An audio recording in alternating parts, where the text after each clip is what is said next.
Julia here from Ever Accountable, and I am honored to introduce Sam Louie. He is a former journalist, a book author, and a psychotherapist. So he wrote a book that I believe our community is going to find very valuable called Passport to Shame: From Asian Immigrant to American Addict. We're going to just have a discussion about some of those things in the book today, Sam. You made a switch from your career in journalism to studying therapy after your divorce forced you to reevaluate life and dive deep into roots of porn addiction. So in your book, Passport to Shame, you share your journey to becoming a wounded healer, helping others recover from the wounds of addictions, and you've rewritten a very hopeful ending for your life. However, you're still a journalist, writer, advocate at heart, sharing your story and your porn recovery journey in writing. You've written 3 books so far, so we have another treat. Sam's going to share a bit of his poetry, and I'll link to his books both on the blog and in social media for our customers and community members. Additionally, Sam is a motivational speaker and a columnist for the Minority Report, published by Psychology Today. His wife and son are enjoying the fruits of Sam's journey to freedom, and he continues to address and breaking a cycle of 3 generations of addictions. So, Sam, let's dive right down into the key word that we have to talk about first, which is shame. And that's without a doubt probably one of the most common themes we hear in porn use. So you wrote a poem about this, Spoken, Not Broken? I did. It's spoken word poetry. So I started this after I got bored with regular writing, and I just thought maybe my creative outlet could find a way to send a message about some of these mental health issues in a more succinct way. So yeah, that's how the poetry started in the first place. But this one's titled Shame. Shame, what it is, unlike guilt, makes your soul wilt. Unlike guilt, shame focuses on blame. Your experience, pain. No repentance, no contrition, no sincere abolition, all about condemnation. You ask yourself, would you leave me if you knew me? Would you scold me? Or would you hold me while I shake uncontrollably? Shame, a cycle of pain, ruptures and fissures. Grace, there's no space. Instead, a race to hide, not to confide. Keeping secrets, keeping pain, being broken, being shamed. Disgracing your nation, facing temptation, experiencing alienation. Cultures clashing, teeth gnashing, self-bashing. Shame, what it is. So that's one of my poems on shame. It's just a beautiful way that you're bringing that out to people. It also kind of reminds me of part of your journey where you talk about the very diverse neighborhood, but I'm getting off track. That's all right. Yeah. I thought about that because you said you grew up with a lot of African Americans in your neighborhood. So, there's all kinds of shame layered here, right? My parents immigrated us when I was a young child to South Seattle, which was predominantly African American at the time. So there's the generic shame of not fitting into society, not knowing English. And then there's the more targeted shame of being in a Black neighborhood and how do you fit in? Right. So you have that aspect, mainstream society, let's say mainstream American society, Black America. And then all the while, I don't know if we call it shame, but there's definitely a cultural difference between my parents' way of thinking and my way of thinking. And how do you fit all these disparate pieces together? And I guess they didn't fit because all I felt at this point was shame. I didn't belong. I don't fit in. I don't look like people around me. I can't even speak Cantonese, which is the Chinese dialect, to my parents well, nor did I want to. So yeah, a lot of different layers were getting stirred up at a young age. I think that's very relatable.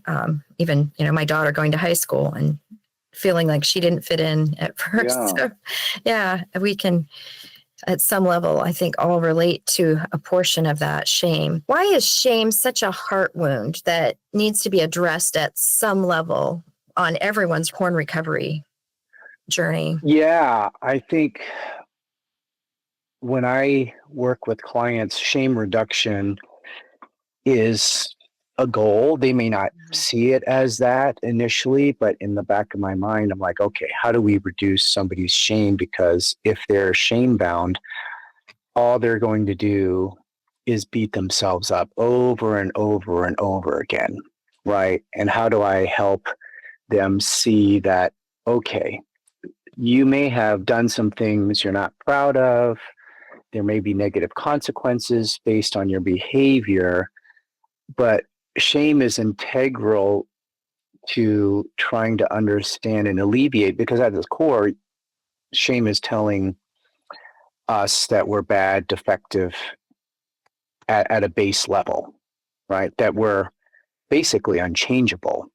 And if somebody comes in thinking they can't change, well, you know, it's going to be a very stuck place. And then when you talk about addictions, it gets even more layered, specifically with pornography. In porn recovery, there's so many different layers of shame to be shed, and especially when we talk about slips that may occur, right? It's very normative in the healing journey, especially, let's say, those first couple of years where a client's gonna, if you went X number of years, let's say, acting out to pornography, it's not going to just stop all of a sudden, right? I mean, some people can, what do we call it? White knuckle through a period of time, or you could literally put yourself in a fear-based area where, let's say, partner says, you must never act out again, or I'm going to divorce you, right? So that kind of fear can trigger somebody to really, in effect, keep the behaviors underground. But eventually, as things get less pressurized and there is a slip, one thing that usually comes up is like, oh, shame, because they're so desirous of wanting a, let's say, a perfect road to recovery. That's another aspect of it, you know. Yes. So that squiggly line is normal. I think that you expressed very well how your culture, your Asian culture, created a different layer of squiggly line, so to speak, in this journey. Yeah. And would you mind just talking to our audience about some of those cultural values and challenges that, number one, like triggered you, Yeah. that led you down that journey of porn addiction, and then also how you had to unpack and detangle that shame? Well, some people might ask, well, what's the difference? Isn't shame all the same across cultures? Like, yes and no. How we feel it individually may be very similar, but a lot of cultures around the world are more collectivist in nature. And what that means is the group, the family, the culture, the ethnicity, the nation comes before the individual. In Asian cultures, they might even be typically labeled as shame-based cultures, because shame is what you use to keep everybody in obedience, starting with the family, the children, society, right? You just shame somebody into obedience. Whereas in America, we're taught to be an individualistic mindset, think for yourself, even speak out, right? To be able to disagree. That is that is frowned upon in a shame-based culture. It's about obedience and harmony first and foremost. So you kind of have that as the foundation. If you say or do anything that might break these norms, speak your mind, do something that's against the family rules, whether it's relational, whether it's vocational, professional, anything that is not honoring to the family system can be deemed as shameful. I mean, you might even hear in Middle Eastern cultures, shame/honor killings, primarily maybe more Muslim countries. A woman may have had an affair or something like that, or maybe premarital sex. And in some of those shame-based cultures, it is very punitive to the point where you, a sibling or family member, can kill that person so that the family can regain their sense of honor within their culture or their village. If that makes sense, I mean, it doesn't make sense in that sense, but Right. to help you understand there's differences between an individual collective culture, which is usually more a Western, European way of thinking, as opposed to other parts of the world that are going to be more collectivist in nature. So porn use is almost always, you come back to it as medication, basically a numbing. And on the surface, we commonly talk about the importance of identifying our porn triggers. So that's why we're talking about this basis of cultural shame. And I wanted to read, or you could read it. Okay. This portion about in your book, and hopefully whet the appetite for our audience to read your book, Passport to Shame. It's very readable, very good storytelling. I was the first in my family and extended family to go to school in the United States. I was trailblazing both for myself and the entire Louie family. My grandparents, my parents, uncles, and aunts had never gone through the U.S. educational system. So I was the first one to do so, from kindergarten all the way through college and then into mainstream American workplace. I was the tip of the spear, and no one would be able to relate to my new experiences. Each transition, juncture, or challenge would need to be tackled on my own. The expectations were high, and with nowhere to go with the fears and anxiety of the future, I looked for ways to numb out. Television was one of my earliest ways to do so. My needs for nurturing, comfort, support, and validation came through TV shows. Masculinity was also shaped by watching shows such as Magnum PI, Buck Rogers, Battlestar Galactica, Chips, the A-Team. I found what family could look like in the Brady Bunch. The parents portrayed love, tenderness, talking. Even when there were disagreements and challenges, there were hugs, kisses, compliments, praise. And, I was a wounded boy longing for love, tenderness, and affection in a culture that prized itself on being emotionally stoic, right? Stoicism. It was kind of a way to, that's just what my parents were taught and their parents were taught, and just kind of passed down through the generations. Yeah, I found that nurturing, it just touched home to me as a mother, not imagining, life not hugging my little girl. But it's a challenge that quite a few people encounter, not just culturally, but even just emotional distancing. Yeah. Not learning how to nurture. If you haven't had that, haven't had someone like that in your life that also nurtures you well, you don't know how to do it. And so that was just another layer of challenge and shame that you faced. Could you share a few ways that this escalated more and more into porn use? You had a poem along this line, Sex Addict Since 7. Yeah. That was really powerful. That might help integrate what I just shared about growing up and TV and all that. Because I'll just read it then. Sex addict since 7. I was a sex addict starting at 7. No, I didn't have sex then, but the stage was set and developing. Disconnected at home with parents speaking Chinese and no language for love, I found it elsewhere in a stash of sleaze. Magazines, makeout scenes, lingerie ads, porn scrambled on TV. My young eyes transfixed on what I thought was love. An illusion, a fake, a counterfeit, hooked on intensity, longing for intimacy. A boy devoured by sexuality. A boy yearning for so much more. So I still have very vivid memories of just watching hours and hours of TV on my own or my brothers around, parents usually working. My dad was a cook. My mom was a waitress. So they were usually working. Yeah, it seemed like they were never home. And I remember maybe elementary school, we would watch, me and my two younger brothers, we would watch a lot of soap operas too, because that's kind of what came on midday when you're in the summer. And, you know, the soap operas, even though I didn't understand the storylines because they jump from different scenes to different scenes, but I did feel like, oh gosh, is this what closeness looks like?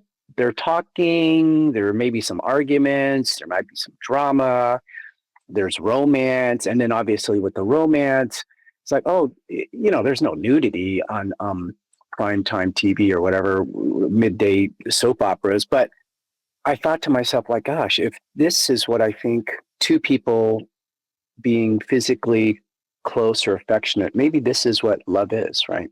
This is what emotional, physical intimacy. I'm not even saying the romantic type, but because I saw the romantic type, a part of me felt this is probably what I want, right? I'm yearning for this. And it just doesn't stop there when you don't have those needs met, and when you don't have, your parents were obviously doing their best to keep all the balls in the air, keep a roof over your head, and adjust to a new culture themselves. So what happened in your life is a common theme we hear, that this escalated and kept coming back to haunt you in your adult life. Maybe just in a nutshell, describe that period of your life. For many years, elementary school, middle school, high school, you could stuff it down and move it elsewhere, right? Video games, sports, to try to concentrate on school. I was shy, didn't have a girlfriend then. And I think once I started to go into college, then, there was a yearning for more. So it wasn't uncommon to go to bars and what have you, I didn't even understand how to get into relationships, right? What did this mean? And I think I was so terrified. There's this phrase, like, if somebody really knew me, they might leave me. So I may have been in a quote relationship, but as soon as I was in it, I was out of it. I was the first one to try to end it. Could have lasted 2 weeks, could have lasted several weeks. It could have lasted one night. Who knows, right? I mean, it felt very short because I was so afraid of being found wanting in some degree. They're going to find out I'm a fraud, I'm a fake, or, they're going to find out something that is inherently, quote, flawed or wrong with me. And then because college entered some relationships and things like that, but I would always use the excuse, got to move on, got to move on to my career. So I didn't start in college per se, because you're always in social circles and you could meet, be in casual relationships. But once I started my journalism career, something switched, like, well, I don't have time to go looking for women all the time. And then that was when I could just, hey, maybe I could just find pornography.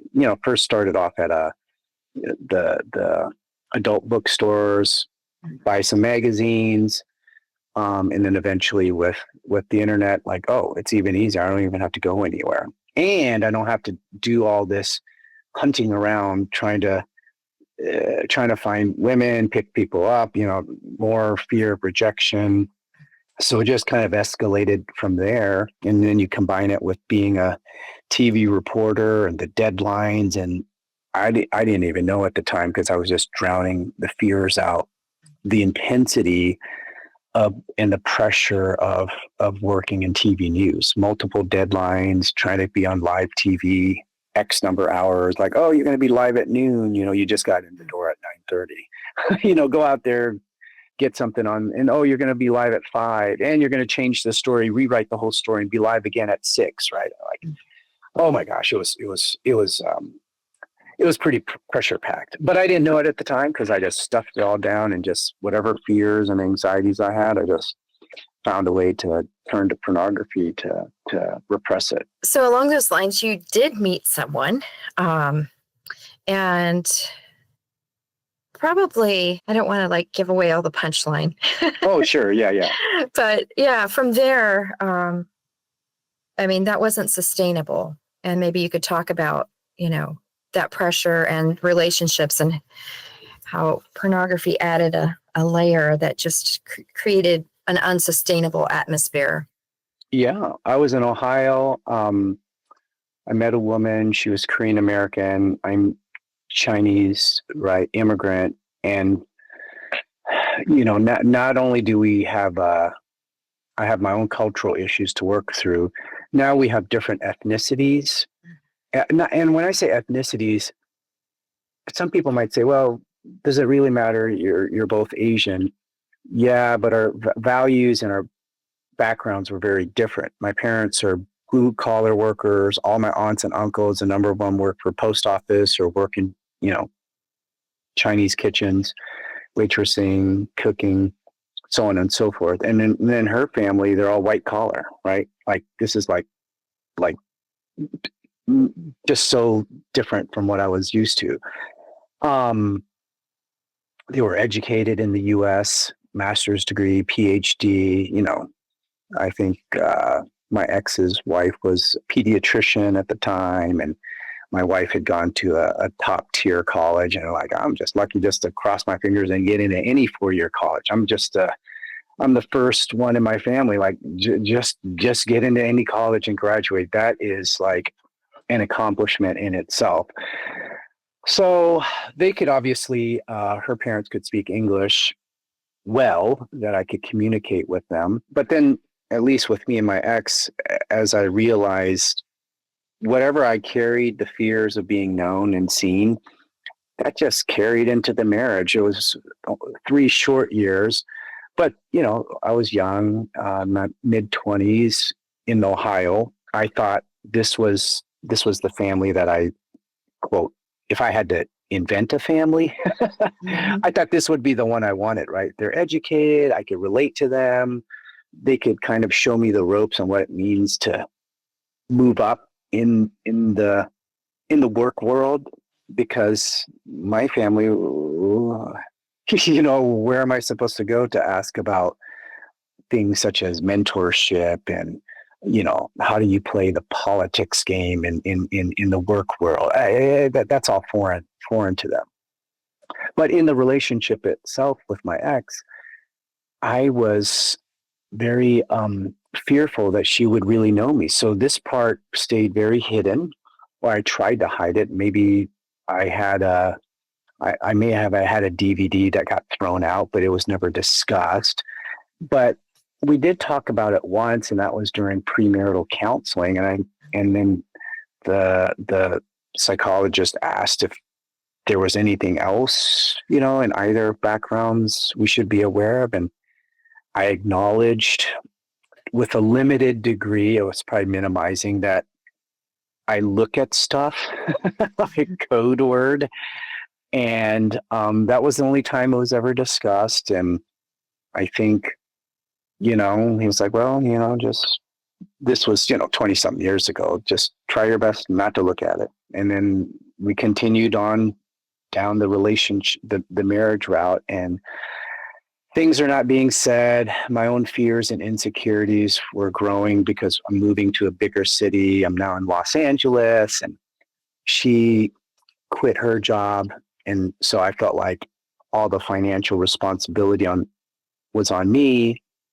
What if I don't succeed? I don't know how I can really be amongst all these journalists here in a big city. This is not more than a big city, like, the media capital, or at least the entertainment capital of the world. This is very, very stressful. You go out to a story, you can easily see over a dozen microphones, let alone the print journalists. So a big story, you'll have 20 something people covering it. And it's very daunting. What actually became like the catalyst and the turning point for change for you, where you realized, I can't do this anymore, I need help?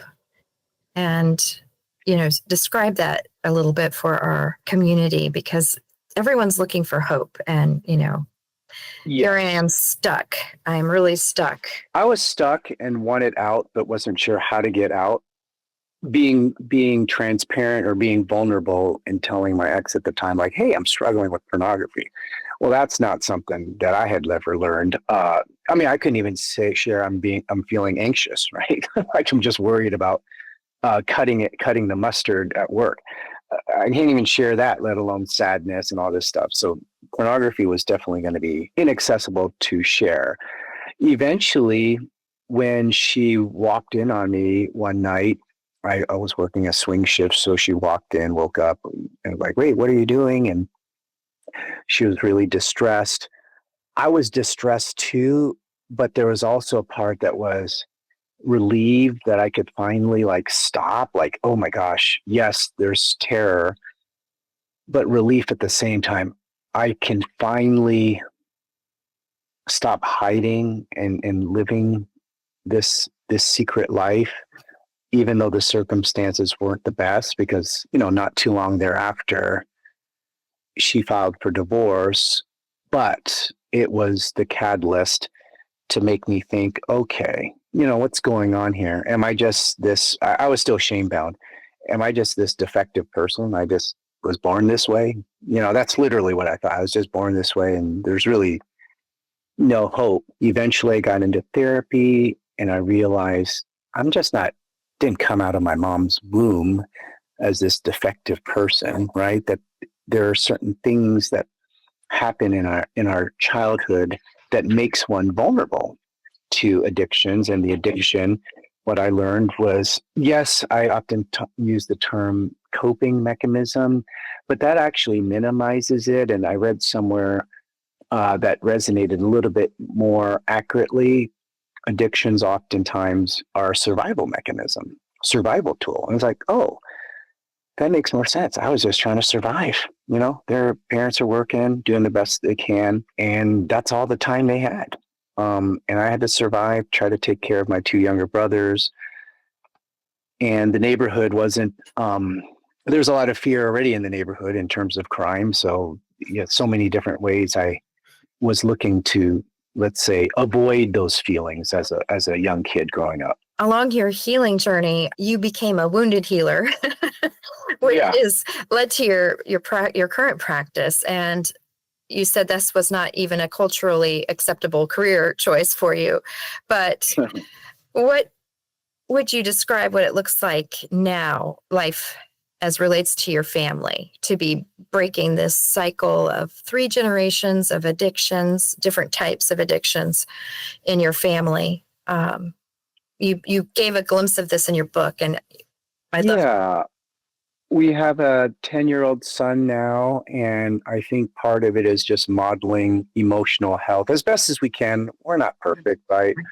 But I think being honest and actually encouraging, and part of it is like, hey, it might sound like just the little things, like, hey, what do you want? What do you need? You can express it. You might not always get what you want, but we're here to listen, right? And it could be the most mundane things of, what do you want to eat if we're going out? What do you want to order on the menu, to something more significant, like, I don't know, let's say a birthday. Is there something you want, or something you really are wanting from us within means, right? Right. But obviously the daily, like emotionally, how are you feeling, especially when things happen where, I guess as a 10-year-old, this is the time when there's a lot of, what's the right word? I don't like to use the word lying, but the transparency may not be there all the time.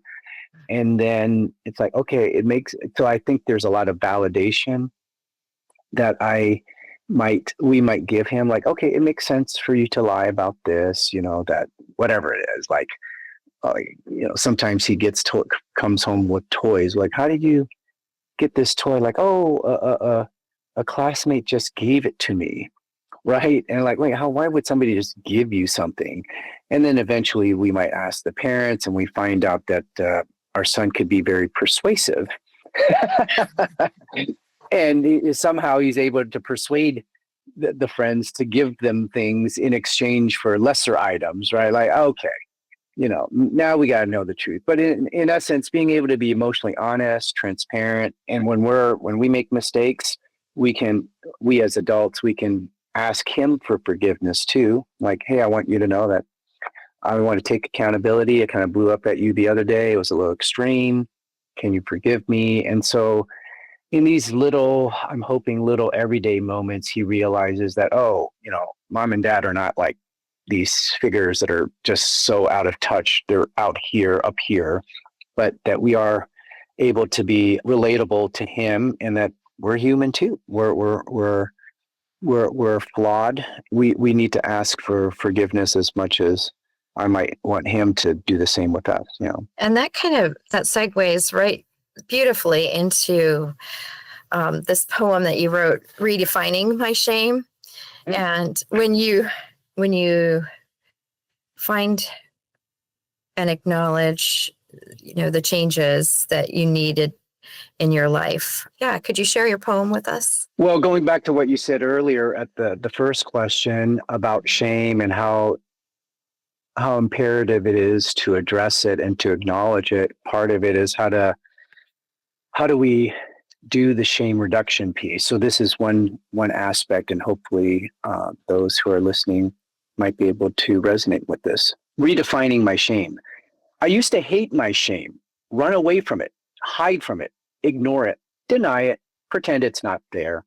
Now, like a parent to a child, I embrace it. No more shame in naming it, sharing it, using it to my advantage, helping others heal. Where it once whimpered, I now boldly proclaim it. Where I once drowned in it, I've harnessed it. Like a mule, use it as a tool, redefined it. No longer a soul crusher. Use my shame, a light for others to escape self-blame. That's beautiful. And ending on that note where, that light for others, would you have just a few key tips for someone who's feeling stuck right now, including, try to find a therapist?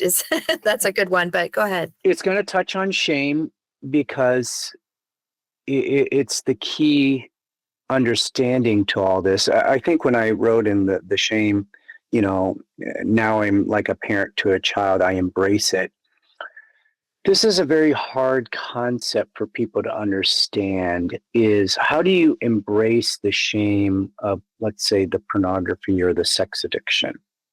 You're not embracing the negative consequences, right? You're not liking that part. But what you are embracing and trying to befriend and understand and validate is that the addiction had an original purpose, whether to protect, oneself, to numb out feelings, overwhelming feelings, right? Whether they're family, cultural, societal, whatever they are. Events too, right? I didn't even talk about, just very tragic, traumatic events that can happen in a person's life. So if people in their recovery, even if they have a lot of sobriety, if they only hate that part of themselves, it's not really integrated. So I think the healing comes when you're able to integrate it and say, it makes sense that I acted out at whatever period, when I first started, because look at the resources I had available, or the lack of resources. And then as people get more understanding and validate that part, and I like to try to coach clients to even just practice that line, it makes sense. Just do it in your sleep. When you have that thought or that urge, to remind yourself, it makes sense that you would have that trigger, right? Those cravings, it makes sense, right? And now you've developed new tools to help with that. But to try to discard it, or to try to hate on it, or to eradicate it as in to punt it out of your life story, I don't think that's going to be helpful, right? It's a part of you. And how do you, let's say, honor it? Ironically, how do you honor this shame part and say, hey, job well done. You helped me keep me away from fear, anxiety, pain, trauma, whatever, family dynamics at a young age or whatever, midlife, or whenever it started. And now I have new resources that I can lean on. So I would highly encourage people to read your book and just delve into parts of the story they can relate to. I think that's often where we find our hope, is hearing other people's stories. And that's why, like, porn recovery communities and therapy from someone who has walked in your shoes is so extremely helpful in part. Mm-hmm. And in my therapy, obviously, if clients have a cultural piece that they want to add into it, I really like to address it. A cultural could be ethnic.